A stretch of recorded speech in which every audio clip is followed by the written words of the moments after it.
Some betrayals don't stab you in the back, they wrap their arms around you while they twist the knife. This is the story of how the woman I loved turned my life inside out, how I uncovered the truth piece by piece, and how I delivered justice she never saw coming. My name is Aaron Miles, and for most of my life I believed there were two kinds of people in America: those who lied and those who tried not to. I used to proudly place myself in the second category. I was wrong. Turns out, sometimes the liars aren't the ones you see coming, they're the ones you kiss goodnight. I'm a 33-year-old paramedic based in Phoenix, Arizona, a man trained to spot signs of trouble, danger, or pain. But nothing in my training ever prepared me for the day the danger walked into my home disguised as love. Her name was Riley. My wife. My anchor. My blind spot. We'd been married for 5 years. 5 years I thought were built on trust, sacrifice, and a future we were planning together. But betrayal doesn't knock politely, it doesn't come with a warning label. It sneaks in quietly like smoke under a door. And by the time you smell it, the damage is done. The first shift in her behavior was so small I almost missed it.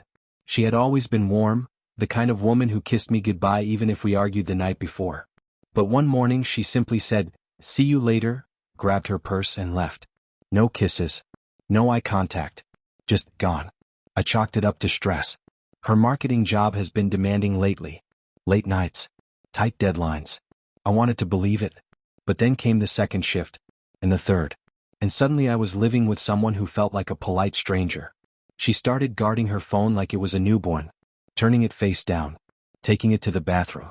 Flinching whenever a notification popped up. The woman who used to fall asleep on my chest now fell asleep facing away from me, clutching her phone like a second husband. Still, I didn't jump to conclusions. Love makes you stupid in ways you don't recognize until hindsight kicks open the door and slaps you. One Thursday night, she told me she was having a late team strategy session. I believed her. Until I got off my shift early and stopped by her office with her favorite iced coffee. But the office was dark. Empty. Silent. The security guard, an older guy named Frank who always waved at me, frowned and said, "She hasn't been here since 5. I felt something cold crawl across the back of my neck. A familiar cold. The kind you feel right before something terrible happens on a call. But this wasn't a call. This was home. This was personal. I drove back, parked outside our house and waited. At 11:42 p.m., a black sedan pulled up. Riley stepped out. Her hair was messy. Her lipstick faded. Her blouse buttoned unevenly. And then I saw it. A man's hand on her lower back as he whispered something in her ear before getting back into his car. She froze when she saw me sitting on the porch. "Aaron." Her voice cracked. Like she already knew the truth had slipped out of her hands. But I couldn't speak. My heart wasn't in my chest anymore, it was somewhere on that sidewalk bleeding out. She walked past me without a word and straight inside. I didn't follow. Not yet. I needed to breathe air that wasn't tainted by the scent of someone else's cologne. The next morning she sat at the dining table, eyes red, fingers shaking around a mug she hadn't touched. "We need to talk," she whispered. I sat across from her, waiting. "It's not what you think." "What?" I could hear it before she even finished. She claimed he was just a coworker, that she was venting about stress, that he hugged her because she cried. I stared at her until she stopped talking. Finally I said, "Tell me his name." She hesitated. "Too long. Way too long." "Evan," she whispered. I repeated it. "Evan." The name felt heavy in my mouth. "Aaron, I swear nothing happened." I pulled out my phone and played a video from our doorbell camera. She is leaning into him. His hand on her waist. She smiled in a way she hadn't smiled at me in months. She buried her face in her hands. "I messed up," she choked. It wasn't a confession. It was the moment she realized she got caught. And I knew, this wasn't one night. This wasn't a slip. This was a pattern. So I started investigating. People think betrayal reveals itself in grand moments, lipstick stains, mysterious calls, secret hotel bills. But sometimes it's the small things. I checked our shared bank statements. 3 charges stood out: a rooftop bar downtown, a boutique hotel in Tempe, a dinner at a place so expensive she once said, "That's only for anniversaries." None of those dates matched nights she was working late. I printed the statements, highlighting them, laid them out on the table like evidence at a crime scene. She said nothing. She didn't deny it. Didn't explain. I just cried. And in that moment, the strangest feeling washed over me, not rage, not grief. Clarity. Cold, sharp clarity. I realized I wasn't losing the woman I loved. I was losing the woman I thought she was. And that difference, it changes everything. I didn't yell. I didn't threaten. I didn't pack and leave. Instead, I made a plan. A slow, calculated one. Some call it revenge. I call it justice.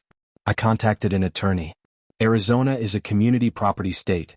Everything earned during the marriage is split equally. But infidelity? It influences alimony. It influences settlements. It influences everything. I gathered proof.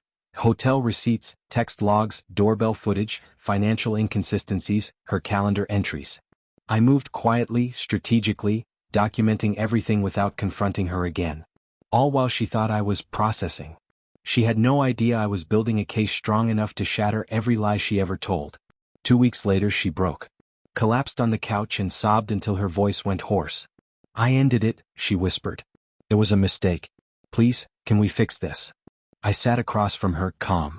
Fix what? I asked. Our marriage, she said, reaching for my hand. But I didn't give it. Riley, marriages don't break in one night, I said softly. They break in small choices. And you made those choices long before I saw them. She cried harder. You don't understand, she said. I was lonely. You were distant. I felt invisible. I nodded slowly. Maybe I made mistakes too. But I didn't break our vows. Her lips quivered. She had nothing left to defend with. Do you love him? I asked. Her silence was the answer. The next morning, I handed her an envelope. Inside, divorce papers. She looked up at me like the ground had disappeared beneath her. Aaron, please, don't do this. But I stood firm. You ended us long before I filed anything. She sobbed, gripping the papers like they were burning her skin. I'll change, she begged. Therapy, counseling, anything. Please. I shook my head. You didn't fight for us when you were with him. Don't fight now because you're scared to be alone. She collapsed into the chair, defeated. And for a moment I felt something unexpected, pity. But pity isn't love. And pity doesn't rebuild trust. I picked up my keys and walked toward the door. She whispered, Where are you going? I turned. To start my life over. I moved into a small apartment downtown. Nothing fancy, just mine. Quiet. Clean. Peaceful in a way our home hadn't been for months. The divorce process wasn't quick, but it was smooth. My attorney handled everything. Her attorney attempted to fight back, but the evidence I presented was undeniable. In the end, I walked away with the house, the savings of the car, no alimony payments. Her affair cost her everything she tried to hide. But the material victory wasn't the real win. The real win was emotional. I rediscovered myself, the man I was before her lies, her distance, her half-truths. I started working out again. Reconnected with friends. Picked up photography. I started breathing fully for the first time in years. And one night, while standing on a rooftop looking over Phoenix, I realized something. Betrayal didn't destroy me. It rebuilt me. But for her, it was the opposite. Months later, she sent me a long text. I know you won't respond, but I'm sorry. Not for getting caught, for hurting you. You were good to me. I wasn't good to you. I hope someday you find a love that chooses you every day the way I should have. I read it once, deleted it, and never looked back. Some people come into your life as lessons. Some as warnings. And some as reminders of who you never want to be again. Riley was all three. But the truth is, betrayal doesn't end the moment the relationship ends. It lingers. It echoes. It follows you into new routines, new mornings, new nights. It sits beside you in the quiet until you decide to face it head-on. The first weeks after the divorce were the hardest. Every place in Phoenix suddenly felt like a memory.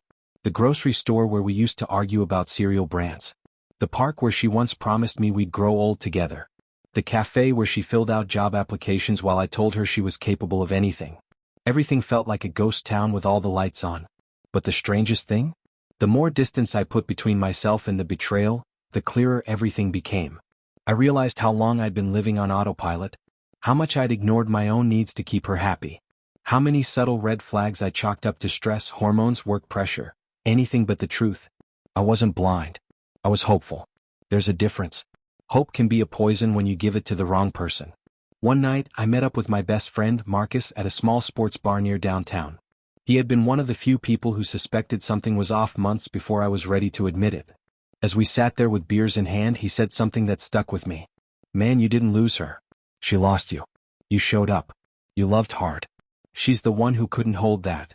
I didn't realize how badly I needed to hear it. Because betrayal has a way of making you question your worth. Was I not good enough? Did I not try hard enough? Did she cheat because of something I failed to do? But no. Her actions were her choices, her decisions, her lack of integrity. And I had to stop carrying the weight of her sins. Around that time I picked up a new hobby, hiking. Arizona is full of trails that look like paintings brought to life. Red rocks, golden sunsets, skies that stretch wider than your thoughts. I remember one particular hike at Camelback Mountain. It was brutally hot, but the view at the top made every step worth it. Standing there alone, looking out over the city, I felt something I hadn't felt in months. Peace. Real peace. The kind that doesn't come from ignoring reality but from surviving it. I started journaling, taking photos, rebuilding the pieces of myself one day at a time. I learned to enjoy silence again, to trust myself again, to choose myself again.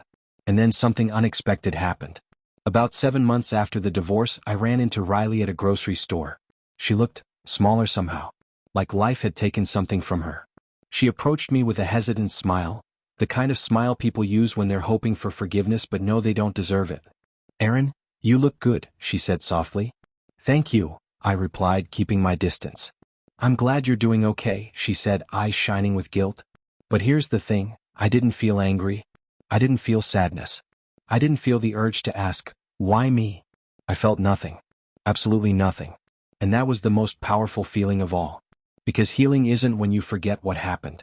It's when you can look at the source of your pain in the eye and feel nothing but clarity.